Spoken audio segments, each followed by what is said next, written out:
तो server components क्या होते हैं, कैसे यूज़ किए जाते हैं, ये तो आपको पता ही है। पर सर्वर कंपोनेंट्स को विदाउट अ सर्वर कैसे यूज़ करते हैं वो हम देखते हैं। सुनने में थोड़ा अलग लग रहा होगा कि सर्वर कंपोनेंट्स है पर सर्वर के बगैर यूज़ करेंगे, पर हाँ हम कर सकते हैं और कैसे करते हैं वही देखने वाले हैं।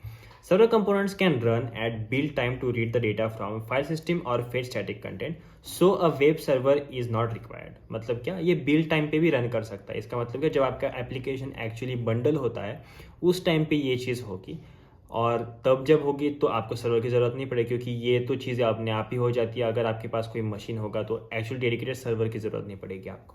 For example, you may not want to read static data from a content management system, कि आपको स्टैटिक डेटा जो है वो कंटेंट मैनेजमेंट सिस्टम से रीड करना है, इसकी आपको ज़रूरत पड़ सकती है। तो अगर आपकी ये ज़रूरत है तो आप ये भी कर सकते हो इसमें बिल्ड टाइम पे।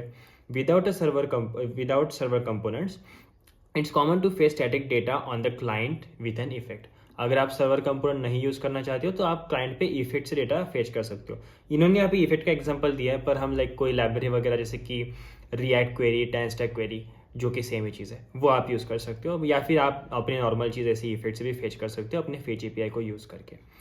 app.js में उन्होंने क्या किया, एक एपीआई लिखा है और जिसको हम यहाँ पे कॉल कर रहे हैं, जो कि इसका डेटा ले रहा है।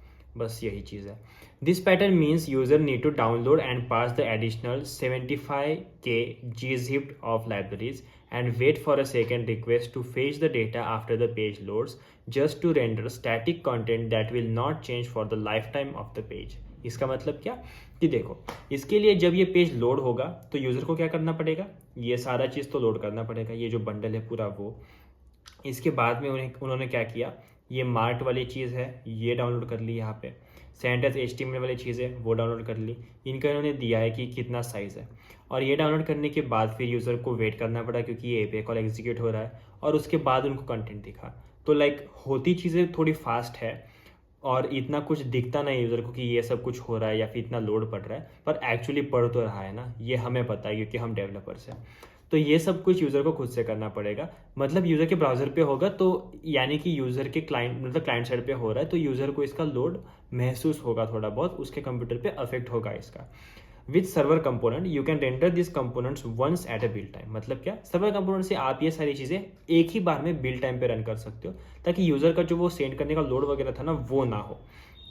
और देखो इन्होंने क्या किया, ये मार्क्ड वाली चीज़ सेम चीज़ है जो कि हमने ऊपर लिखी थी ना, वही सेम चीज़ है। देखो पेज वार नाम का कंपोनेंट है, सही है, सब कुछ सही है, पर यहाँ पे किया क्या है कि इसको हमने सर्वर पे डाला है।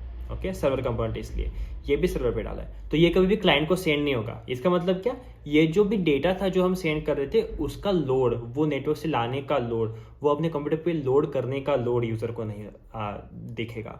इसके बाद ये जो पेज कंपोनेंट था, इसके अंदर इन्होंने क्या किया था, पेज लिया था और कंटेंट करके ये यूज इफेक्ट में मार रहे थे, और फिर इन्होंने रेंडर कर दिया था। यहाँ पे हम क्या कर रहे हैं, यहाँ पे हमने content equal to await file dot read file. मतलब क्या, जहाँ पे अपनी फाइल है उसी पे ये कर दिया।